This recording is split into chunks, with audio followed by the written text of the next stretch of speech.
Hey, welcome back to my channel. Glad you're here today. We're making a piece of nostalgia from my childhood. We're making the Black Ranger helmet for a good friend of mine. So sit back, relax, and I'll show you how we made it.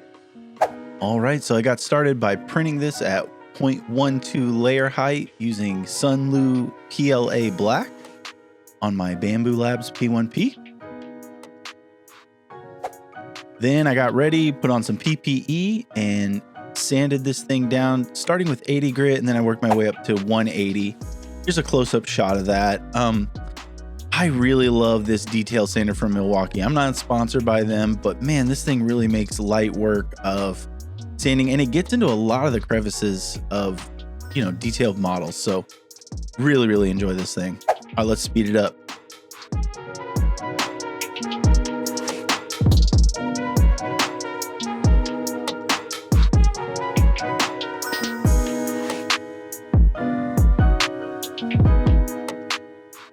Yeah, so one of the things about using 80 grit is it will fuzz out your model a bit. It'll look a little less detailed, a little less sharp.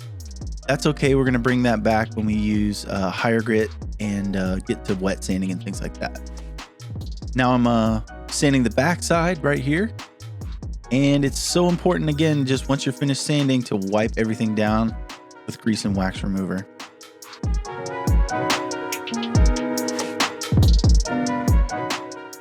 Okay, and once I finished that, I had some layer shifts and small layer shifts and fills I needed to fill up. And I'm using actual Bondo for this. I've found that this holds up better and it fills the gap more than spot putty for larger stuff like that. And it sands really well. Here I'm hitting it with a 120 sanding block. And then I off camera finished it with a higher grit sanding block.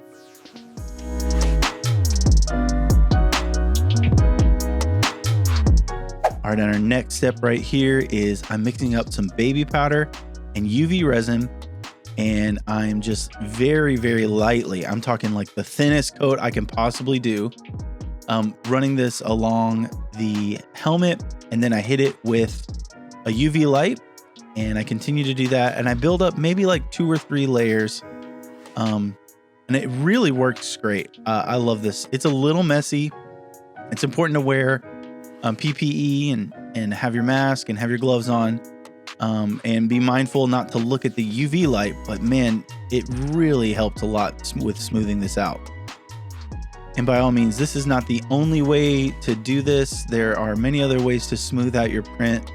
Acetone and spot putty, acetone and wood filler, all those are awesome. This has just been one that has consistently worked for me and got me really smooth finishes on my props.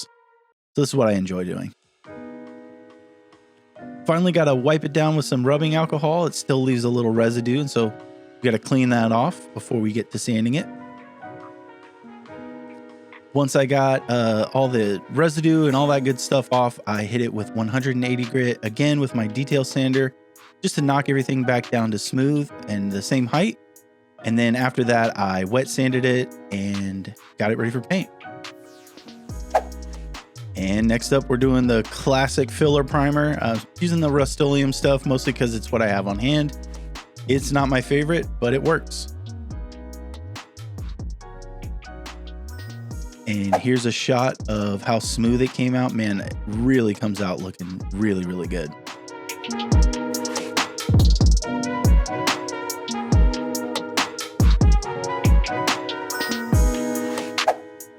Now I have my spray booth finally set up, so I'm hitting all the detail pieces with some silver chrome from Montana Gold. And oh my gosh, this spray booth may be a bit janky, but wow, does it make a difference. I can't even describe it to you.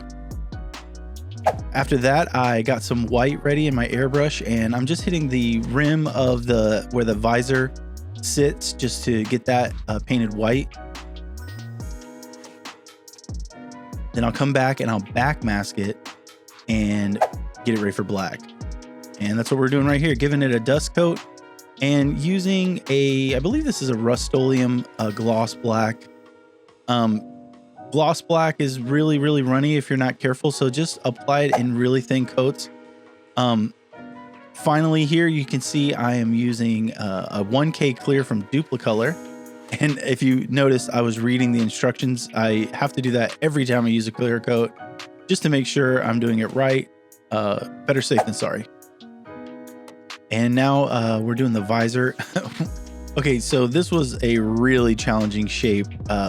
And had I paid a little more attention to the file I was using, I would have chosen a different one. This file is from DO3D. And this particular one, I don't know why, but this visor had to be a specific shape. And normally I can just cut a basic shape and then glue the visor in and it looks great. But this one had to be a very, very specific shape. And it was very, very challenging to do. So, you know, I guess lesson learned, look at those kind of details before I purchase the file. So I did this, I got the visor all squared away and you saw me scoring it and then using tin snips. That just allows me to cut that faster and a lot more accurately. And then off camera, I glued everything up, added magnets to the helmet, added all the details, glued those up, and I want to show you guys the final result right about now. Oh, and I guess I got to say this because it's Power Rangers, but it's morphin' time!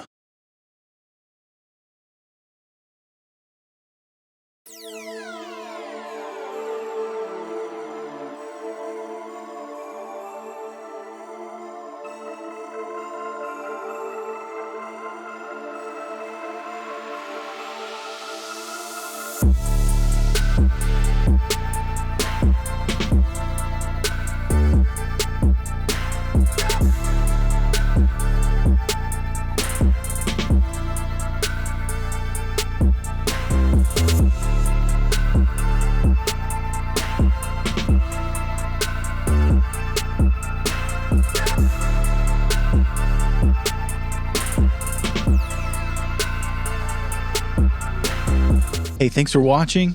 Subscribe to my channel for more, and we'll see you next week.